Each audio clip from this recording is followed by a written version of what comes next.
ब्रेकनंतर मुलुक महाराष्ट्रामध्ये तुमचं स्वागत आणि आता बातमी आहे। महाराष्ट्रासोबतच 13 राज्यांमध्ये टोलचा झोल झालाय। जवळपास 200 नाक्यांवरती 2 वर्षात 120 कोटींच्या वरती डल्ला मारण्यात आलाय।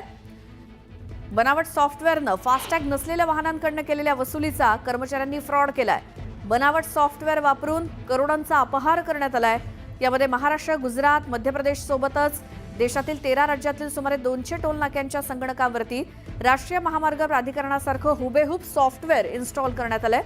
यावरनं फास्टॅग नसलेल्या वाहनांकडून कोट्यवधी रुपयांचा टोल वसूल करण्यात आला आणि तो गायब करण्यात आला। यावरील कर चुकवेगिरी केल्याचा खळबळजनक प्रकार समोर आलाय।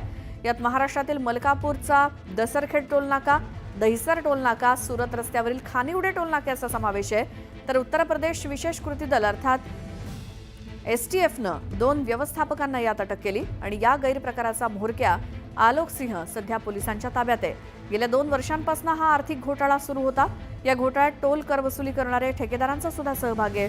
महाराष्ट्रातल्या ठेकेदारांची आणि सर्व टोल नाक्यावरील सॉफ्टवेअरची चौकशी केली जाणार आहे, तपासणी केली जाणार आहे। घोटाळ्याचा मास्टरमाइंड सोबतच 3 जणांना अटक झाली आहे। या टोळीतील इतर साथीदारांचा शोध सुरू आहे।